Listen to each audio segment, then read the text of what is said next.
and you think of mental health, we have people come to us and they're like, I'm bipolar. First of all, they label themselves as if they're something that their central nervous system is doing. And it's like, we have to wipe that out. Like, you're not a diagnosis. But you could have attention deficits, and you could have a bipolar activity going on in your body, right? And you could have depression. If you look at what is functionally happening in the body when people have trauma, and your brain goes into lockdown. Welcome to another episode of the Mindfulness Experience Podcast. I'm your host, Keith Fiveson.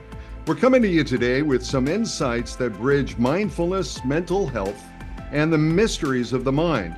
Today, we're joined by Shari B. Kaplan, an integrative mental health clinician and a pioneer in herbal and cannabis medicine. Shari is the founder and clinical director of Connected Wellness, and she's been shaping the mental health landscape through her innovative approaches. Today, she's here to share her expertise on breaking free from looped thinking using integrative mental health strategies, herbal remedies, and psychedelic-assisted therapies.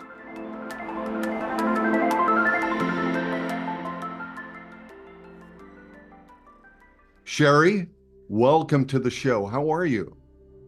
Great. Thank you so much for having me. It's so great to see you. I'm incredibly pleased. You were here before, and I'm grateful that we have this do-over, because I think last time you were outside, there was a little distraction, a little noise, but here you are, beautiful background, you look great, and I'm really pleased to have the opportunity to be with you. Thank you. Thank you. Yeah, so I wanted to dive into this area of what you're doing with Connected Wellness and really understand something about your journey, because I know we talked about it before at another time, but maybe you can start by telling us a little bit about your journey into the world of mental health and what inspired you to integrate herbal and cannabis medicine into your practice. Well, I'm going to try to condense that, because Many things please. that There's a lot of stuff there. Yeah. So when I was 5 years old, I was in a bike accident. My lip was torn off, and I got my first traumatic brain injury. 5 years later, I was hit in the head with a wooden baseball bat, got my second traumatic brain injury, but also developed dyslexia and processing problems. And nobody knew, and it caused a tremendous amount of anxiety and also difficulty comprehending what people were saying. And I took a meditation class when I was 11 years old that was given by it was called the Silva mind control method. It's now the Silva method, but I learned it when I was 11, and that's what got me into the mind-body connection, because Silva is sort of a visualization process of, if you see it, you believe it, you achieve it, kind of like, right? Yeah. There's that, but there's also the neurobiological component as to where you put your eyes while you're meditating and how that shifts what's going on in the brain. And so I think he was just so advanced and ahead of his time. But I was fortunate enough that my parents allowed me to take this course and encouraged me to take the course as well. And you were 11? You were 11 years old? And I was 11. I was 11. And I really believe that I don't know that I would have gotten through all the other stressors and traumas in life without that. That was a huge pivotal tool in my tool belt to have and to support me as I went through the rest of my life. And back in 2002, my son was born with a central nervous system disorder. And how I got into mental health was I was in the entertainment industry, and I finally got into therapy to try to help myself heal. And I realized, and I did not know, that everything in life was a choice, and how you relate to your thoughts is a choice, and your body and what's going on in your world. And you even get to choose, when you're having a bad day, how you want to relate to that bad day. And when you have looped thinking, how do you relate to that looped thinking? And that you are the observer of all your experiences while you're experiencing it. And so therefore there's an opportunity in the space which I, as a musician, the space between the notes is what creates the music. There's a space between the thought and the experience and your awareness of it, where there's a point of power. And that's why I often say the power is in the pause. But that's what I learned when I went through my own treatment. And so I decided to go to graduate school because I wanted other people to know the same thing. And then later on in life, my son was born with a central nervous system disorder, which got me on this whole process of studying neuroanatomy to see if I could get his brain and body to work around some areas that were not working. Something was growing in his brain, and then he had a seizure disorder and a movement disorder, and trying to figure out how to refire and wire his brain so that his legs could work, so that he could speak. I also learned about plants because plants work on sound frequencies, and I was using sound frequencies to rewire his brain and body so that the proprioception and the interoception, the aspect of getting your body to send signals to your brain and your brain to send signals to your body, needed to be developed. And plants and sound and movement and visualization were all a part of helping him. And through studying neuroanatomy, I discovered that, and being able to put that together with my musical background just seemed like a very natural way of pulling it together. And obviously I had the meditation, and from there we moved on to, other experiences in life that caused me to say I need to build a center where I could help other people. Wow. Well, I love that. And, we're all frequencies, we're all sound vibrations, if you will. And I love the fact that you've brought it all together and you've got this sort of well of knowledge, but it's really within a container that really is about healing and wellness, and about the fact that we've got the recognition and choice to make the difference.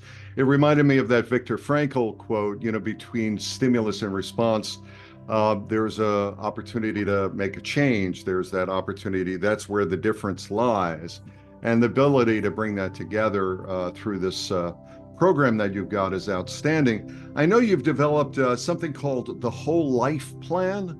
And I was wondering, maybe you can explain that and what that involves, and, how it differs maybe from traditional health and wellness programs that might be sort of mainstream, a little bit more Western, a little bit more perhaps physical in nature, where, the parts of the body are handled by specific specialists.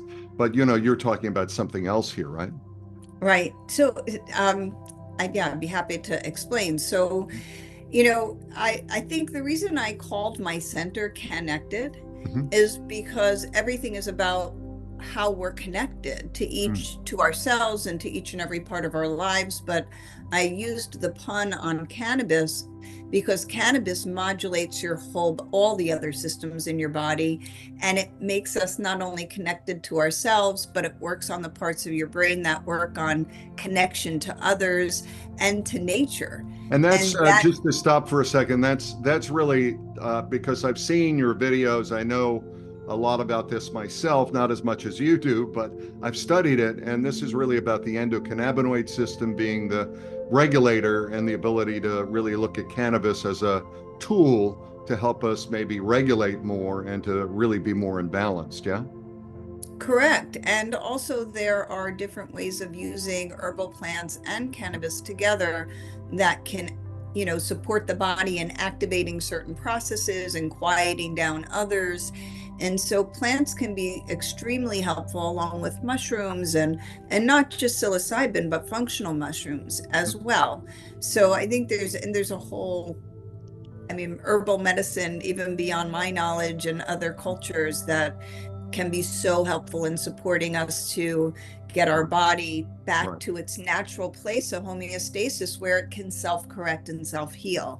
And that's really what the Whole Life Plan is about, is how do you connect to every aspect of your life so that you can be your best self, so that your body is in a place of self-correcting and self-healing. So some of it is about exercise and nutrition and meditation and mindfulness and breath work and all the different self-care that you do to get your body sound healings. Like it's all about, music and movement and how you use theater exercises and just how to get your body into a state where you understand an emotion is your sensory experience in your body.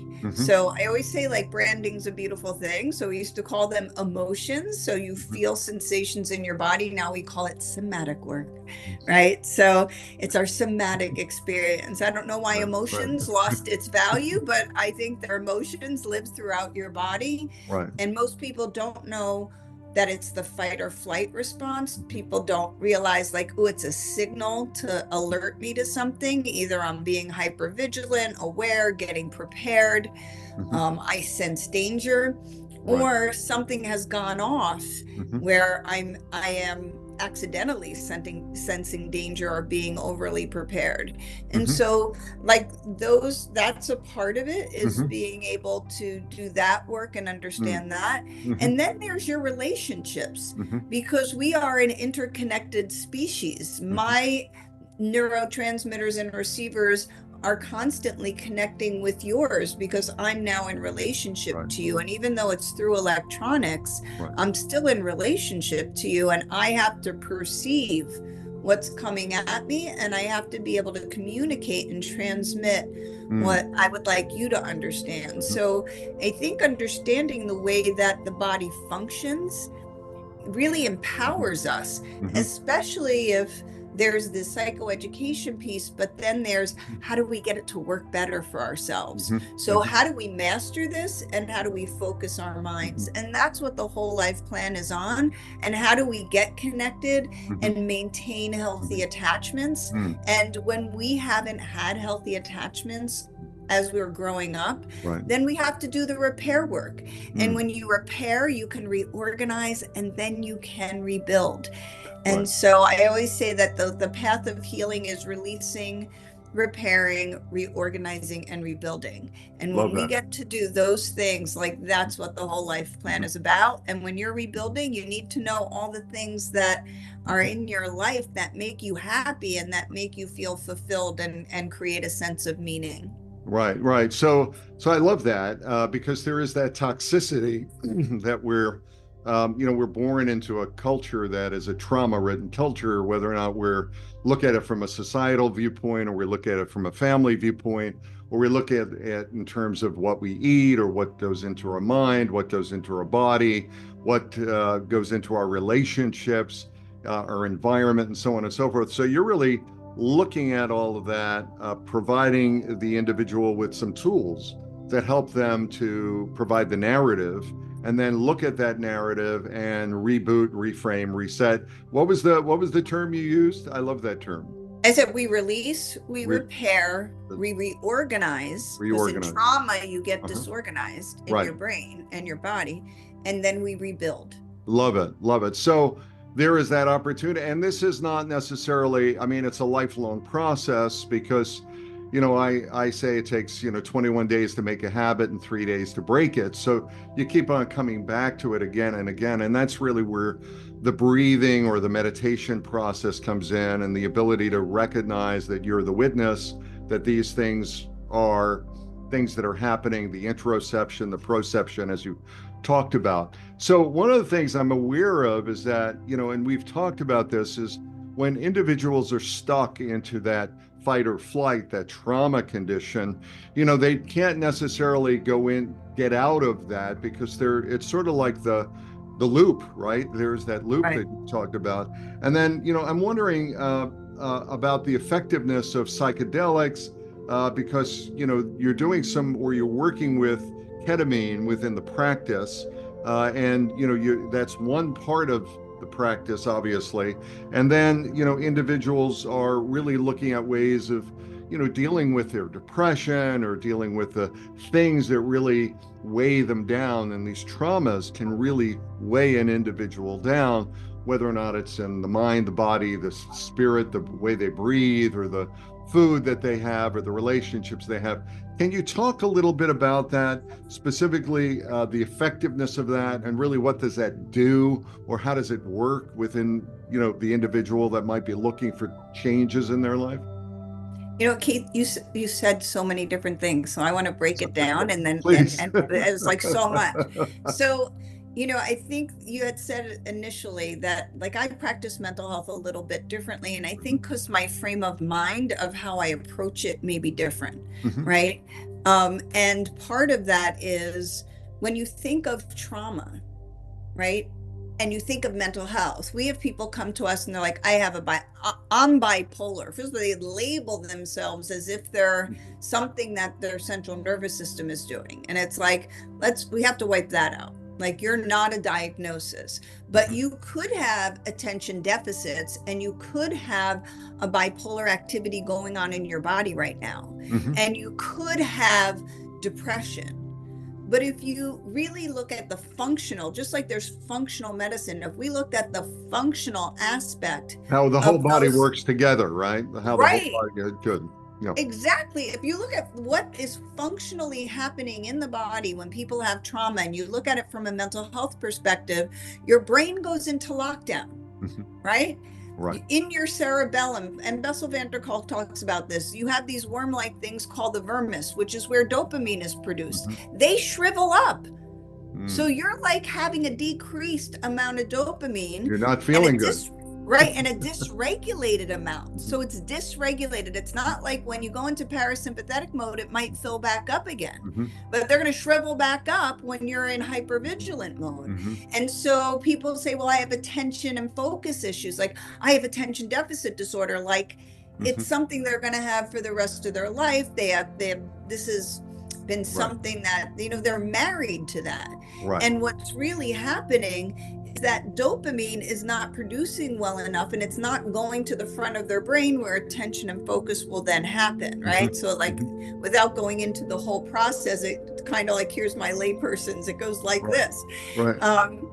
But it creates attention deficits.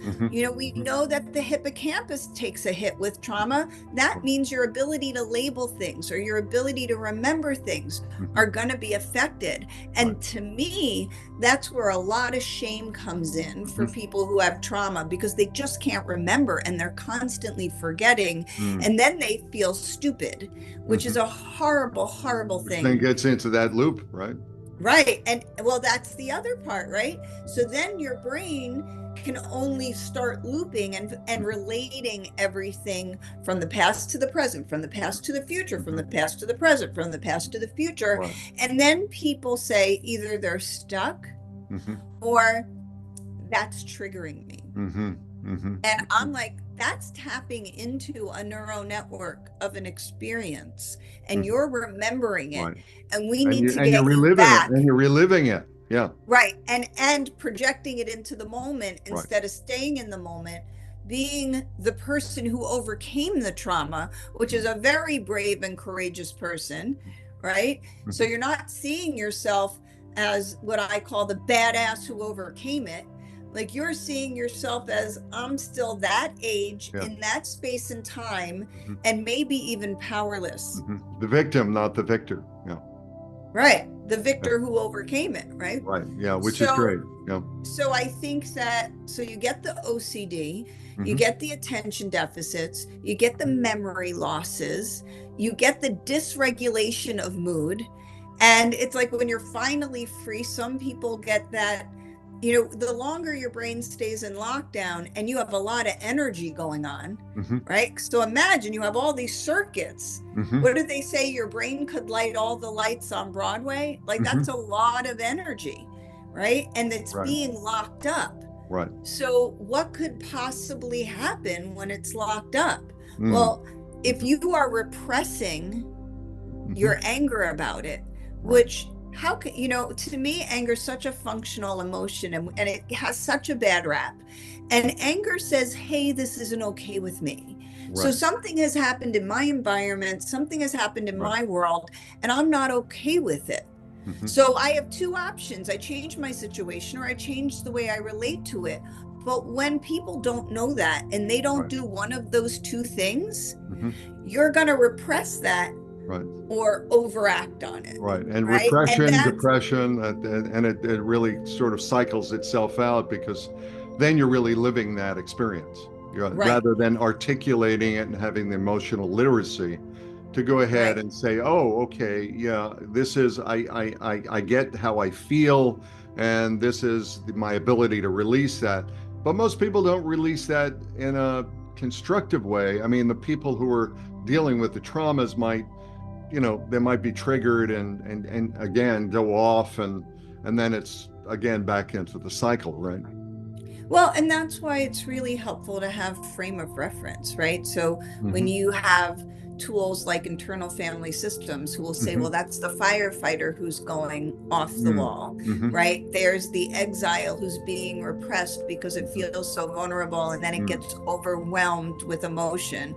And Right. then there's the manager who I call the micromanager, who becomes really judgmental and critical and tries to control and Yep, you know that's and then you me. I then got I got the manager. I've got the huge manager. and there's the like looped thinking in there, right? Right. and So, then there, and then there's the numbing that goes on. And so my point being is that if we look at mental health as mhm, our body functioning mm, within traumas, mhm, like imagine if you were traumatized between birth and 3 and your body's and brain is locked up non-verbally. right. Like this is how personality disorders Mhm, can develop. That's what mhm, we all right. believe. And so, why wouldn't we want to come up with ways of treating people and do infancy trauma protocols, which are nonverbal? And Mhm, so, to do nonverbal protocols, you have to use visualization, music and mhm, movement, breath mhm, work. Like, you have to be able to use different types of body work and vibrational medicine to help with that. mhm, Once it becomes, you become aware, mhm, then we can reorganize mhm, it. You can repair it, reorganize it, and rebuild mhm, it. mm, But we have to have some kind of basic mhm, understanding that our bodies mhm, self-correct and self-heal. mhm, We have hundreds of trillions of living organisms who are responding to our thoughts in mhm, our body. mhm. And we have over 100 trillion cells that have thousands of receptors on it. And Yeah. so we have to realize this as we're supporting our Uh-huh. mind and body, and they Right. have to be done together. And Right. so that's my frame of reference that Right. I And stem I want to from. I want to stop for a moment because there's so much that you went over and so much good stuff that really I wish I could just sort of do that, Vulcan mind meld, and I get it, and all of our listeners would get it.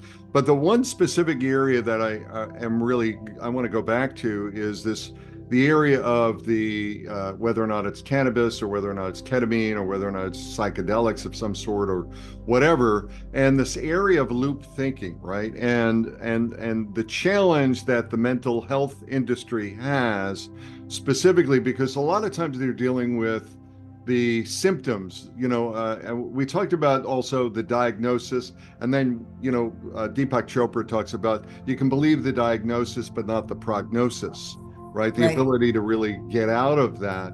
So can we maybe look at that loop thinking a little bit more, and what does the use of the medicine that and the use of the work that you're doing from a framework viewpoint, how does that you know how does that really help as individuals are challenged with the same old, going down the street, falling down the hole, doing the same old things that they did before? And how do you use the medicine, and or how do people, individuals, maybe look at their lives, or maybe some sort of a tool perhaps to help them to wake up to the fact that, oh, this is an old pattern that I'm going down.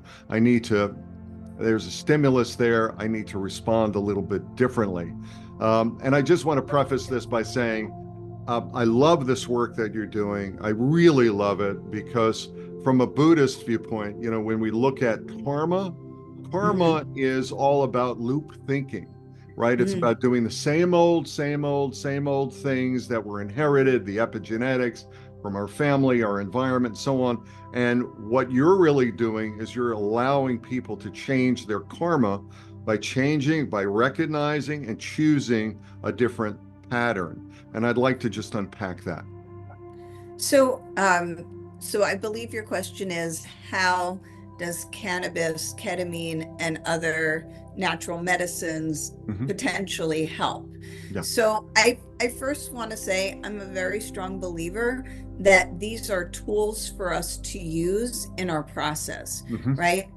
And whether we're aware of it or not, we all are making decisions throughout our day. And so I think number one, becoming aware that we're making these choices. And number two, deciding, okay, I want to take charge of that. So if you have looped thinking, then you have to be able to have like this baseline of, I'm going to start working on this. And if you're going to start working on this, it's not a one-trick pony. Like, you need a morning routine because it is a mind-body approach. So just so we can unpack, what is loop thinking? Maybe we need to just sort of unpack that a little bit, because it might be, in my view, it might be just sort of, I'm not good enough, I'm not worthy enough, I'm not, I should. It's a cognitive distortion of some sort. Is that the way you define it? So I think that when you are stuck, usually because of chronic or traumatic stress, in a negative belief, so like you were saying, a cognitive distortion, I call it your negative beliefs. So you usually have about a handful of them, and then you probably boil them down as you go through life to maybe 3 that you're really super stuck on. Like, I'm bad, I'm powerless, I'm not enough. Not smart enough, not Maybe good looking enough, whatever. Right.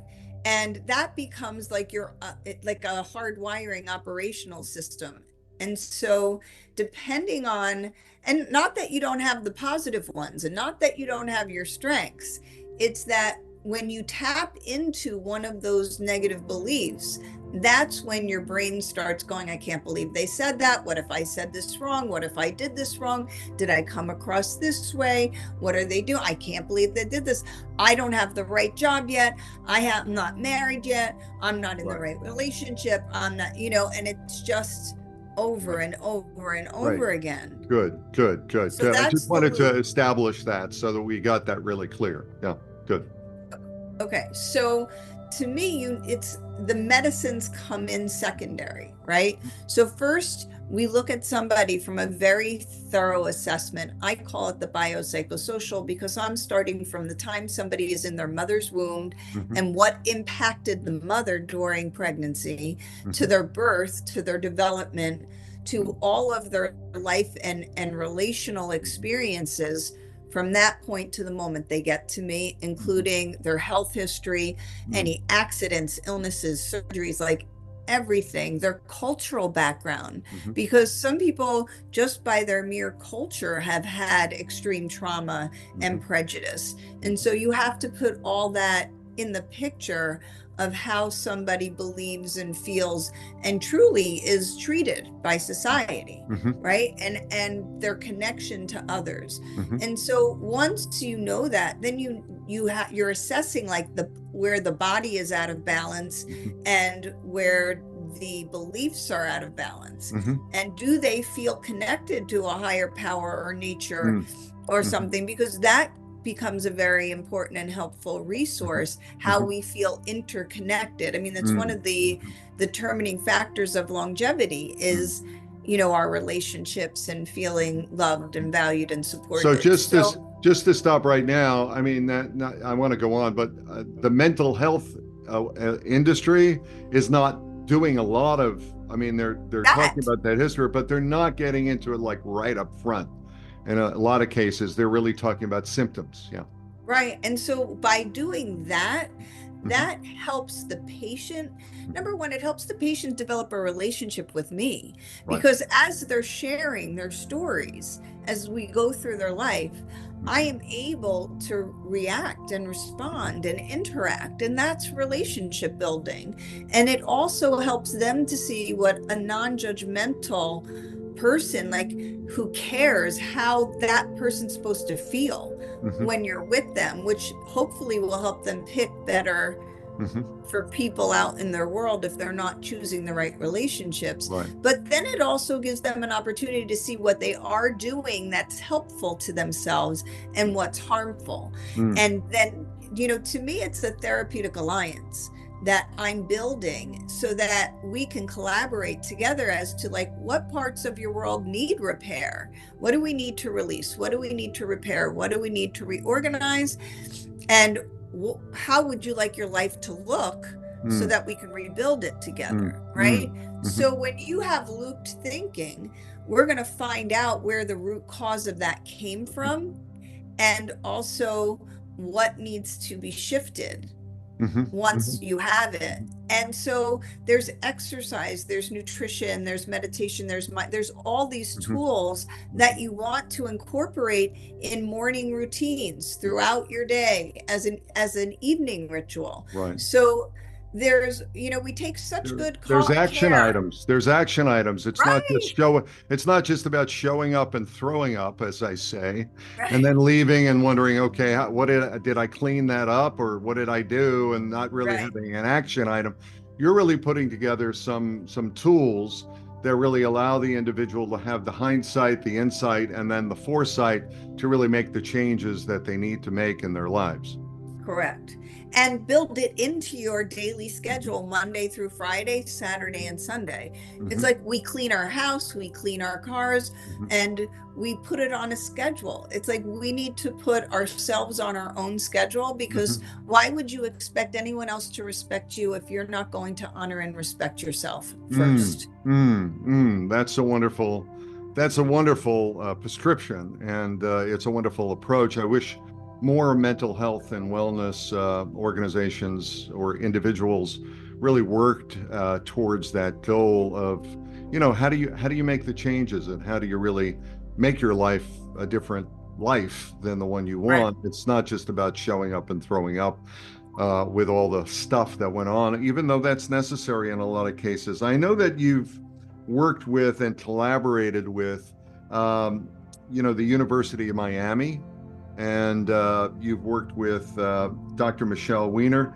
Can you share some of the insights, perhaps from your studies in looking at, ketamine-assisted therapy, and how this all kind of works together? Because I get the changes that need to happen. So how does the ketamine come into the picture to help individuals to maybe make some of those changes that you've talked about? So I'd be happy to share that, but I think so when patients come in, and I said we do this assessment and we discover what they need, what we also found out is a lot of people have been on pharmaceutical medications for years that were not working. And to me, that's where herbal plant medicine came into play and cannabis came into play, because I think that pharmaceuticals are good for initiating things, and for certain conditions, it's absolutely necessary. And for some medical situations, they're absolutely necessary for acute care. But I think plant medicine and herbal medicine is incredible for chronic care, because they're not damaging, and yet they keep trying to push the body back into homeostasis to get it to support it into its self-correcting and self-healing. So Dr. Weiner and I met because I was into cannabis medicine. I had physicians working with me, and she was working as a cannabis physician and needed a place to work in East Boca. And here I was, and we found each other and we really connected. And she became one of my doctors who were writing recommendations. And as we were working together, we decided to work more and more. And she asked me if I would work with her on ketamine-assisted therapy. And in order for me to do that, I said, I need to experience the medicine, because I'm not sure what protocols the patients would need if I didn't know what it felt like myself.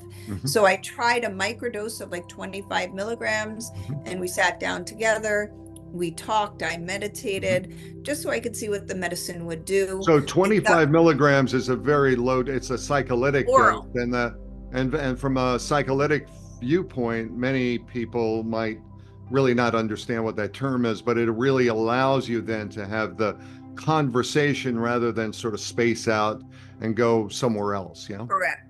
So it's a microdose orally given, Mm-hmm. and what it does is it quiets down the limbic system, which is really the part of the brain where like the ego we perceive through that part of Right. our brain through our eyes, our ears, and our sense, all of our senses. Mm-hmm. So, and then it gives it a meaning. So that quiets down and more of your whole self is present. And so you can have more of an unguarded, honest conversation for those people who are very locked up and locked down in their brain.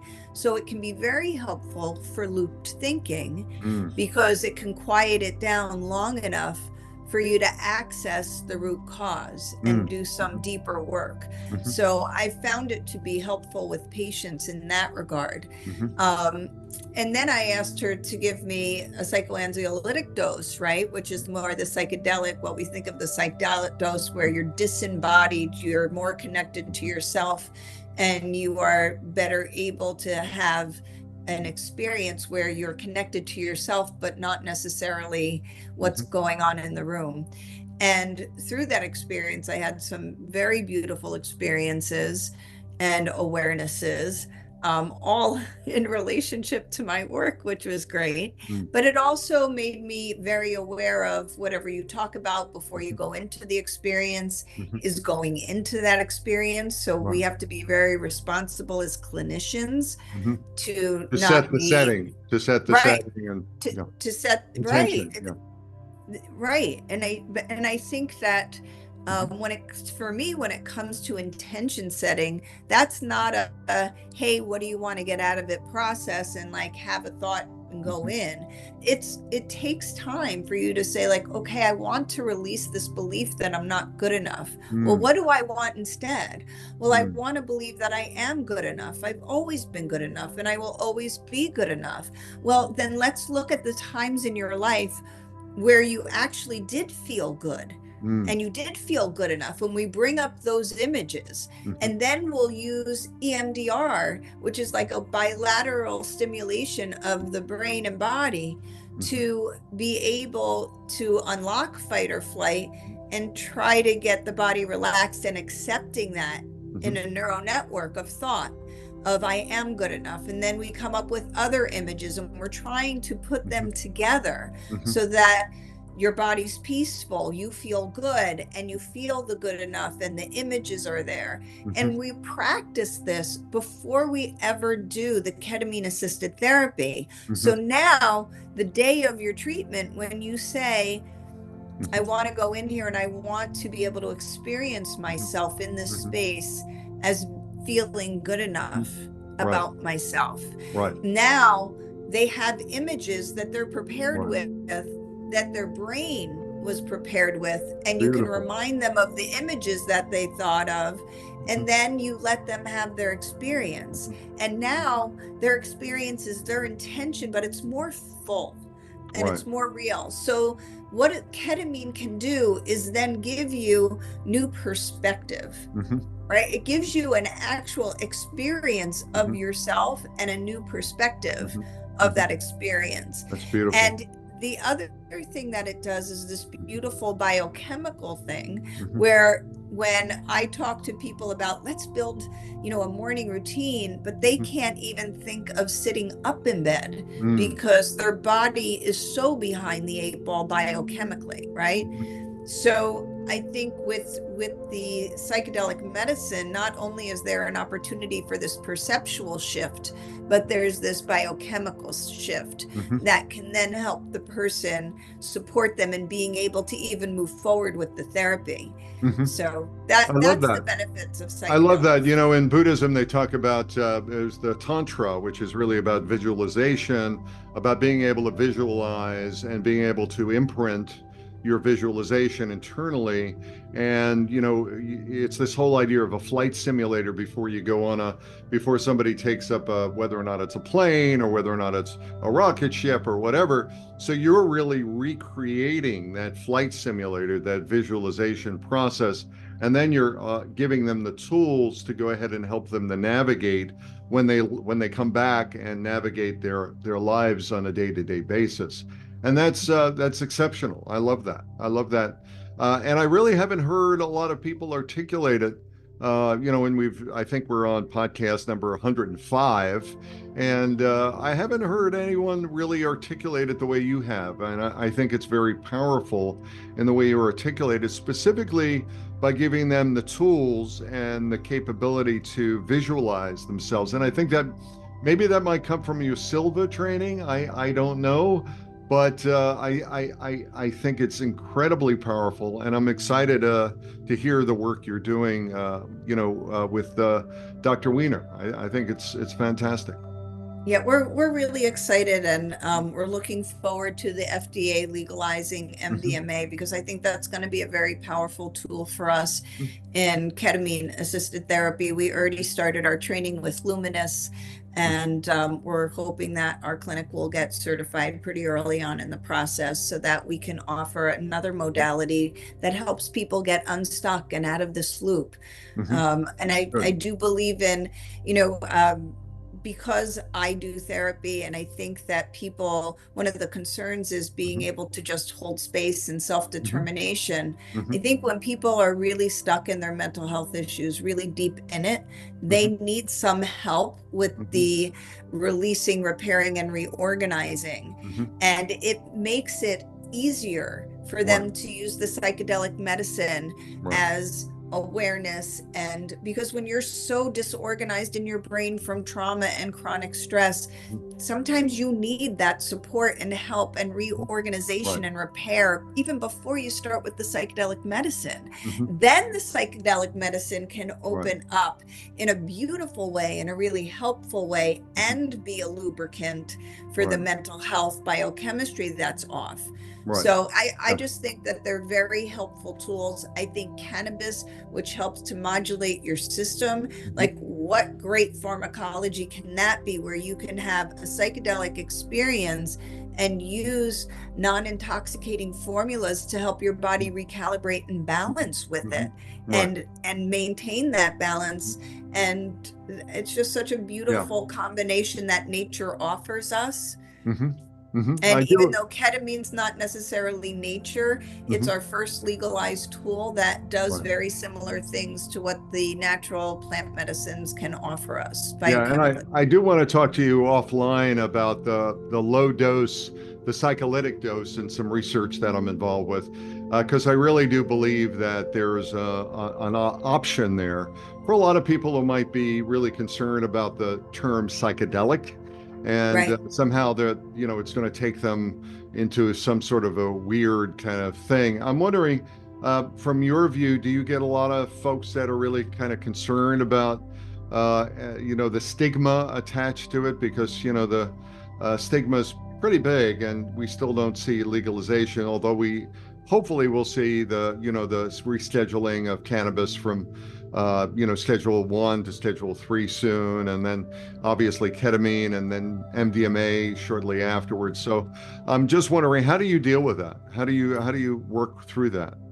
Well, I think I have a lot of compassion and understanding for that, because even when I entered the world of cannabis, I really entered it because I had a son who had seizures and a movement disorder, and I had patients from the world of addiction. And no one could get dysregulated on the medications no one could get regulated on the medications that were out there. And so being able to use non-intoxicating formulas for both of this, my son and just for those people who really don't understand what you might be saying about cannabis, because they might associate cannabis with THC, which impacts the CB1 receptors more, the brain, which is the sort of the hallucinogenic aspect of it, the aspect of, really impacting that, versus the CB2, the CBD, or the CBN, or the CBG, or whatever is there. And, there's a whole number of CB blah, blah, blahs. So that's really what you're talking about when you say non-intoxicating, yeah? Yeah, I happen to use THCA and CBDA, and then add some herbal formulas to it, which are just herbal plant medicine. The terpenes, if you will. Yeah. And a lot more. And so you put them together and you have this non-intoxicating formula that helps to modulate the system without any kind of intoxication, but people get tremendous relief. People are able to stay clean and seizures are well managed, and people report a significant decrease in anxiety. So I think like it's a great combination to be able to use that. So when I say to you, I've never experimented with drugs. I'm no longer proud of that, but I never did. And I never even smoked cannabis prior to creating vape pens for people in the cannabis industry. And so, of course, I had to then know what my medicine was doing. So I had to try it. But when I came to the world of psychedelic medicine, I thought it was like drinking a lot of alcohol and I was going to feel intoxicated and out of control. And that is not the experience of psychedelics at all. You feel very lucid within an experience. And it's almost like somebody taking you on a creative visualization that you're not trying to create yourself. That this medicine is creating for you, but it's creating it for you sort of like an expansive aspect. Yeah. Right. And it's based on what you walk into that experience, putting your mindset into. As an amplifier. As an amplifier. And so the way I share with our patients is that it's you don't feel intoxicated once you're in the experience. You feel very lucid and just like yourself as you are thinking and experiencing, and your awareness is there. And to me, that takes the stigma out of it and makes people feel so much more comfortable knowing that their mind, like who they are, is not altered. Even if what they're seeing and experiencing is altered, they're still them, and you can teach them how to have a sense of being in charge of their experience, whether it's through the breath work or focusing their mind and teaching them, self-regulation tools while they're in it. Some skill building and the ability to say, you don't need the plant, you don't need that. This is a tool to help you expand, to help you build the skills to know what it is that you need to do, but it's not something that you need to go back to again and again and again to define who you are. You have those skills inside of you, and here's the way we're going to help you to find those skills. And I love that. Can you share maybe a small, story about, somebody that you might have worked with that's been impacted through this integrated health and wellness approach, the skill build, and, obviously appreciate your confidentiality, but maybe a success story of someone that you might have worked with recently or in the past? There's so many. I've worked with people who came to me shooting crack cocaine and who are now licensed clinical social workers, and went through, like, they were in 8 drug rehabs, and they all failed, and they were raped in drug rehabs, and horrible stories, and parents being told to cut them off, and they were on the streets, and they were kidnapped and held at gunpoint, and like horrible stories of the way that we shame people who have addictions and cause harm to them, because this is the old way of treating people, and we even label them by what they're going. You're an addict. Like, let me shame you a little bit more. Right. And so this one woman came to me, and I just, I took her for a run down the beach and back while she had cocaine in her system. Well, not cocaine, she had the crack in her system. So we did like a walk run. I didn't push her too hard because I knew there was something in her body. And I sat her down on my couch and I just said, what do you want? Like, if you weren't doing this, what do you want with your life? And she was like, no one's ever asked me that question. And she had somebody very dear to her who had killed themselves, and that took her on the spiral. Not one person even tried to treat that or offered to treat that in all of her drug treatments. And so I started putting her through like 2 hours a day, 5 days a week for 6 weeks, doing the exercise, the meditation, the mindfulness, the nutrition, the EMDR, the ego state psychology, the internal family systems, and all of that work, and yoga and qigong. And I even had a Krav Maga instructor come in and work with her so that she could feel from a self-defense perspective that she could protect and defend herself, because she had been through such physical trauma from being told to be put on the streets by the counselors to their parents. So here we are years later, and she, comes into town once a year for like an expansion to revisit. When you have a lot of trauma like that, it's like you heal, you get to a level, you're functioning great, but then things pop up. So you have to revisit it when you're at this higher, wiser place. And so she comes in and we do a ketamine assisted therapy experience, along with more intensive work that we do with all of the different integrative and holistic approaches, the breath work, the yoga, the meditation, the mindfulness, really get her in place. And, I'm just very happy to say that she brought herself through so many different licensures and went through undergraduate school and now graduate school and became a licensed clinician. And I just couldn't be more proud of her, because that was a hard place to come from. And I think what makes me so sad is when the judgment that goes along with mental health and addiction. And if we can see past that, then we have other people who come who have severe depression and they can't move, and they're in this looped thinking, and they can't even let you have a conversation with them because they're so busy sharing with you every part of their looped thinking. And sometimes we have to prepare them for a larger dose by microdosing and speaking with them, so that we can at least get to some of the negative root cause beliefs, just so that their brain can calm down enough to even do the psychedelic doses of the ketamine. And so once we've done that, then we break through that. And we actually did a documentary here yesterday with a military veteran who had that very similar experience. He had been in therapy for years, and he was not getting out of his looped thinking.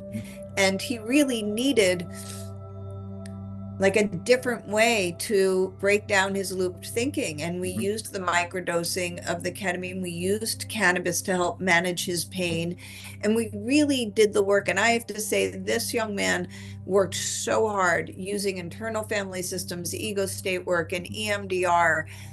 And every like 6 weeks, we would give him a larger dose of ketamine so that he could have the experience, that we could keep him out of his depression. And he had tremendous chronic pain. He had many surgeries on his spine.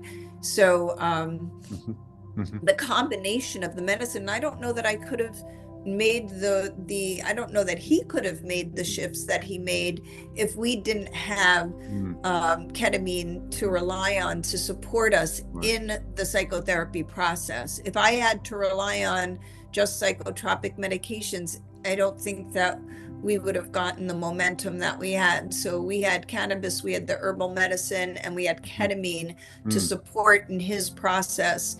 And he is a man in process, but he has a life today, and he didn't 4 years ago when we met him.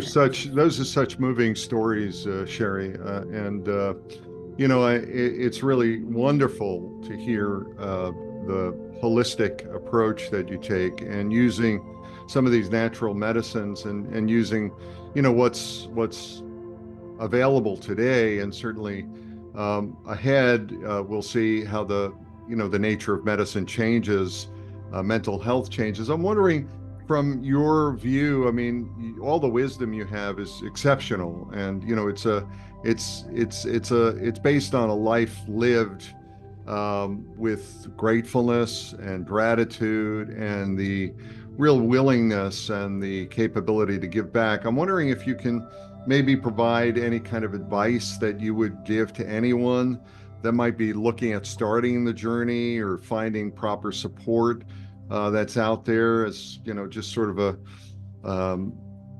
perspective that you've got? I would love to. You know what? I can I just back up for 2 seconds Sure, and just please, say that please. Yeah. the other piece that I didn't really mention Mm-hmm. is that we do use acupuncture and Oh, we do use some Ayurvedic frameworks as we work with the patients as well. And I oh, great. think that I neglected to mention that, and those are very important aspects of Mhm. like the wellness part and It's getting the body on that track. So I just that that wanted to add whole that. that whole body approach, that whole wellness approach. Right. Yeah, great. I just wanted to say that. So, Good. what advice that I would Yeah. have if somebody wanted to get on a journey Hmm. of using a whole life plan, if you will, Yeah, and finding the proper support. psychedelics, Yeah. Hmm. right?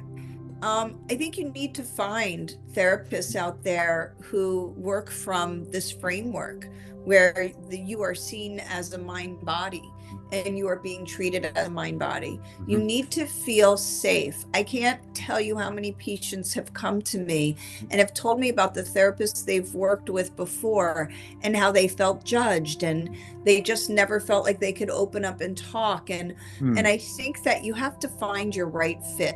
There Hmm. are such good, well-intended therapists out there who might not be the right fit.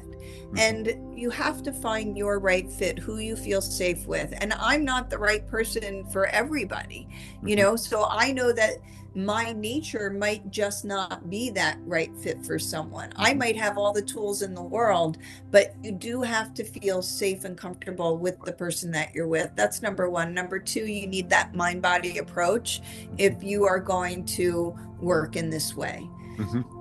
And then the third thing is use somebody who really knows this medicine Hmm. and really understands how to focus. And this is a strengths perspective resiliency enhancement model.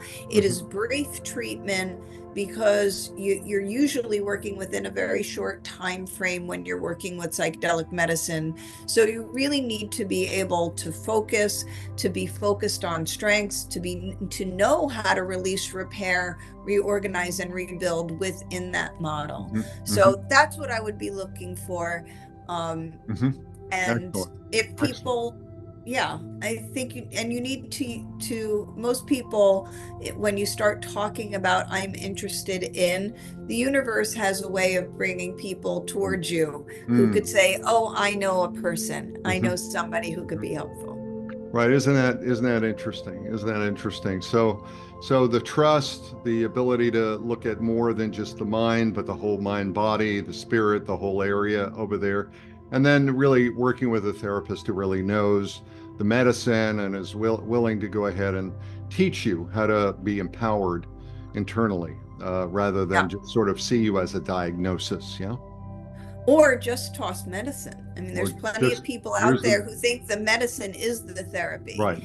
and Yeah. I don't ascribe to that. Yeah, yeah. Well, that's wonderful. Shari, I really want to thank you so much for being here and for sharing your wisdom, your strength, and your perspective. I mean, you've got so much to give. And, for those people who are interested in getting a hold of you, I know that your website is connected.com, cannectd.com. Is that correct? That I is got it right? correct. Okay, And good, Keith, good. it is Yeah. such a pleasure speaking to you always, both on and off camera. Well, thank you. And I know we've had some heart to heart, so I appreciate your ear and your compassion and your intelligence. And you don't always see those two come together with strength the way you bring them together in a very articulate way. So I'm really very, very thankful. So thank you very much. Thank you. I'm so appreciative of you as well.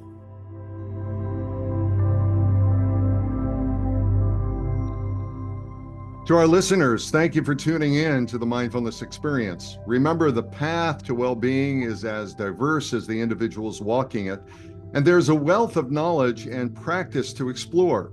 Follow us for more episodes that help illuminate our journey towards a healthier mind and a fuller life. Don't forget to follow Shari on social media and check out Connected Wellness online to learn more about her transformative work Remember, that's cannected.com, connected.com. Stay mindful, and we'll see you next time.